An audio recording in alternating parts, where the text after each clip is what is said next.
One of my claims to fame has been me telling my story. And I realized that I feel like I've been silenced.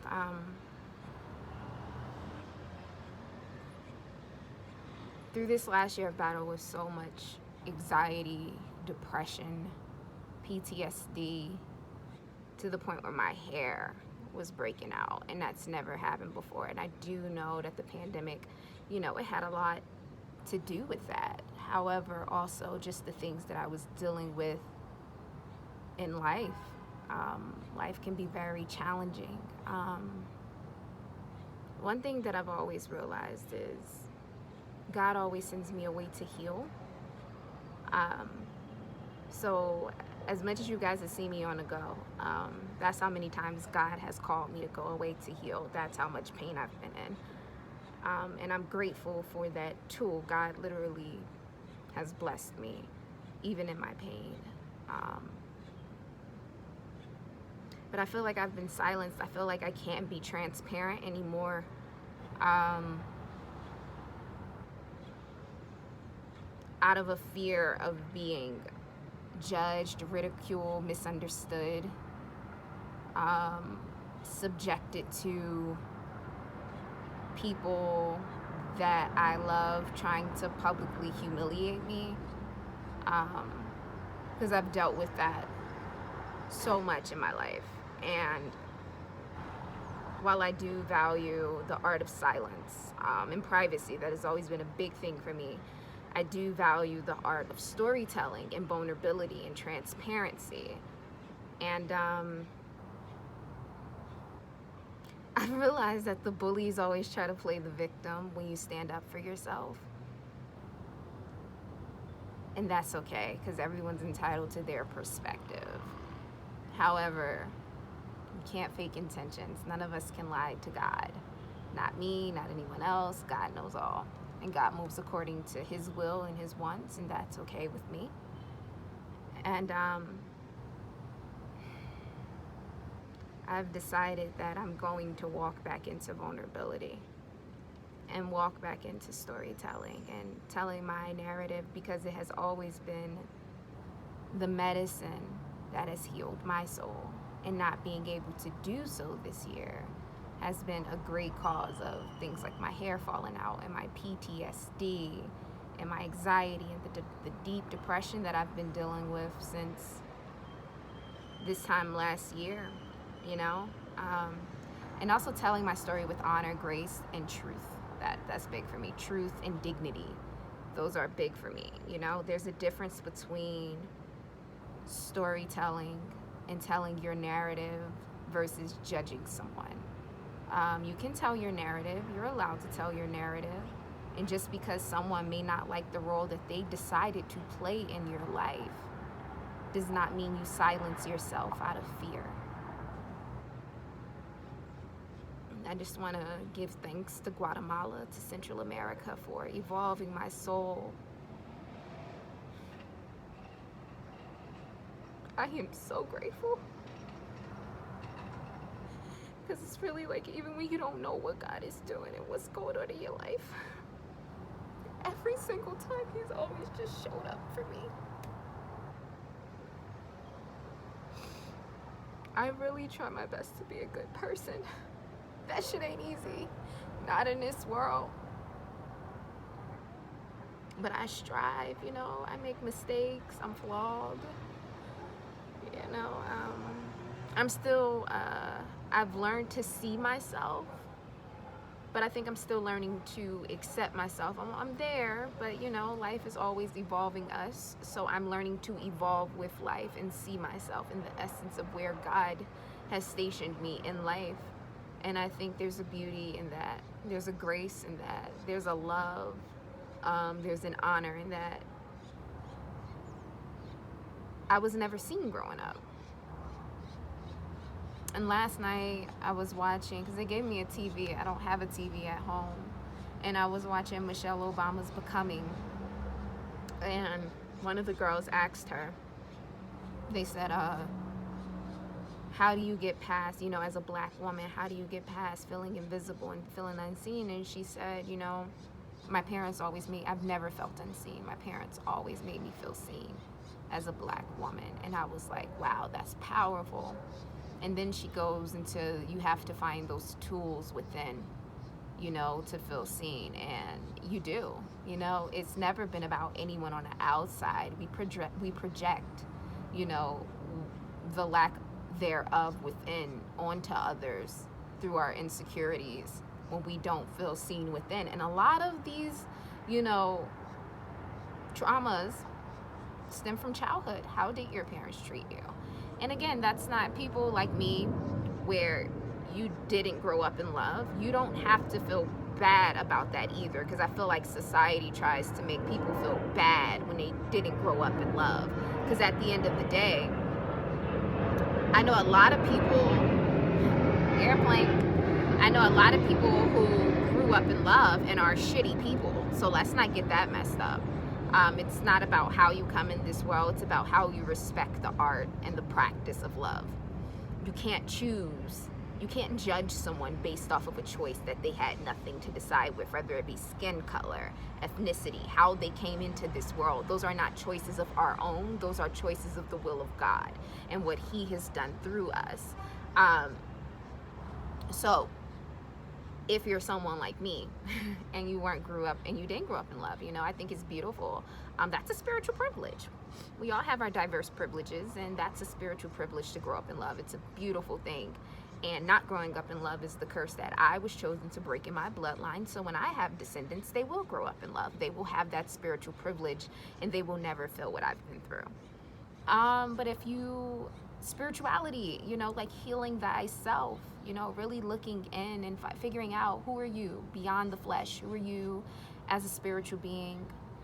What are you called to do in this lifetime? And that question can be so loaded, right? That question can be so loaded. It's like, what am I called to do in this lifetime? I think it starts with something as simple as like, what do you really like doing? What brings you joy? Like when you are sad and you don't choose anger, and you look and you decide to choose something of pleasure that makes you happy through that sadness, what is that? That is how you start. That is where you begin to look for what you're called to do. Like, what do you love organically? And then, you know, you want to look at your bloodline if you have that spiritual privilege to have that information, because some people don't. So that's a privilege that I even have. You know, I can look back at my generations and say, okay, this is where I come from, but some people don't even have that. You know, everyone's journey is diverse. And so look back as much as you can. And if you don't have that privilege of knowing your bloodline, pay attention to where you go in the world. Pay attention to where you feel like, I gotta go there, or you feel called to go there, and you're like, why am I feeling called to go here? Oftentimes, that is a place that you have visited in a past life, and you have a DNA trace there that your spirit needs the essence of that energy in order to heal something in this lifetime. So if you don't have that privilege, that's a good way to begin that. And then study the cultural roots of the land. If you feel called, start writing the places down. It may not even make sense to you. Like, I want to go here, I want to go here, what? Put them in a bucket and then just draw it out, and then that's the place that you go. But study the culture and the spirituality of the land. Study the natives, because there's a great possibility that you have descendants there and you've spent a past life there. But back to transparency and vulnerability, I think this conversation begins that for me, you know? My shadow is as big as my light. The shadow within me is as big as my light.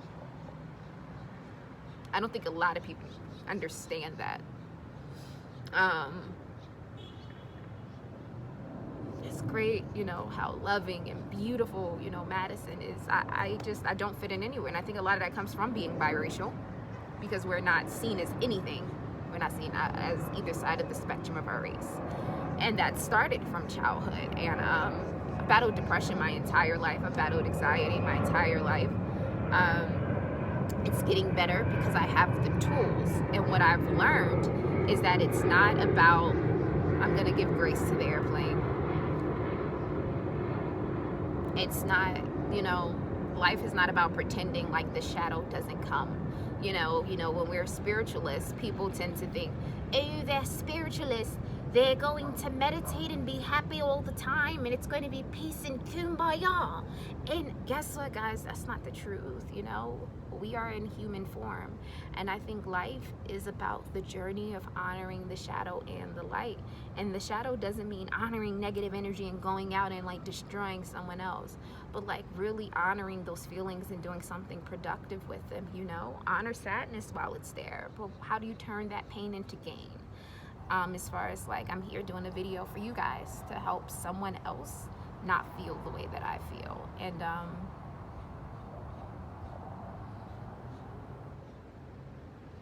we're all just figuring it out. We're all figuring out life, and sharing in real time is what I'm doing. I've taken a lot of losses, but I've also taken in a lot of blessings. And I'm grateful for the process, because the process is where the evolution lies.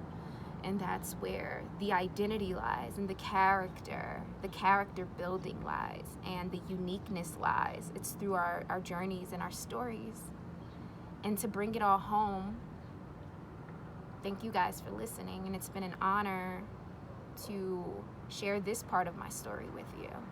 And I'm going to continue to do so. And I welcome you all to do the same and to honor your uniqueness through the art of telling your story in your art, however you choose to do that.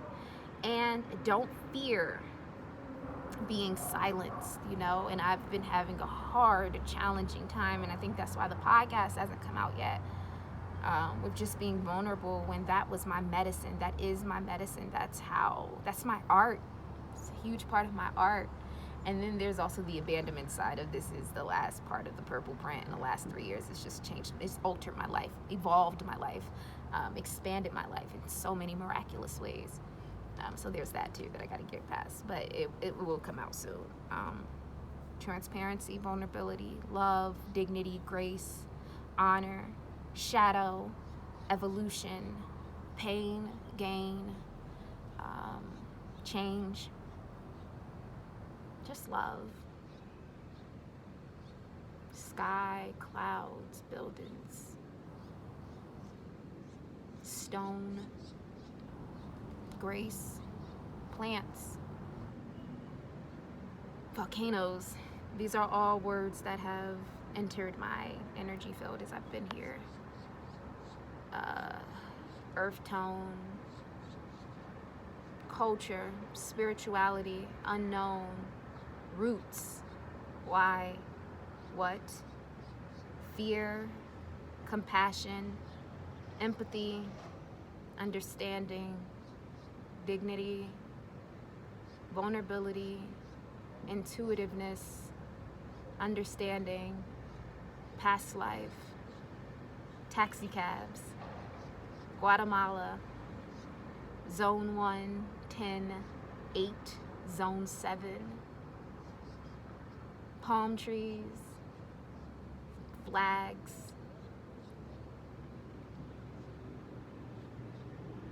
energy, motorcycles. They do a lot of, I was too afraid of motorcycles here, but they do a lot of motorcycling here. I got to teach meditation and marketing here. 2 countries.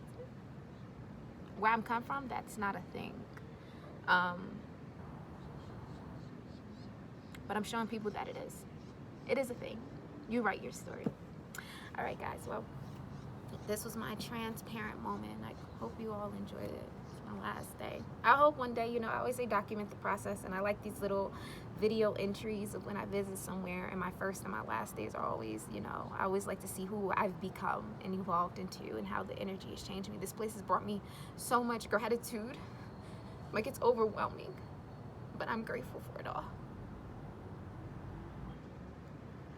I love you guys. Alrighty, we're gonna wrap this up. But until next time, be love, be light.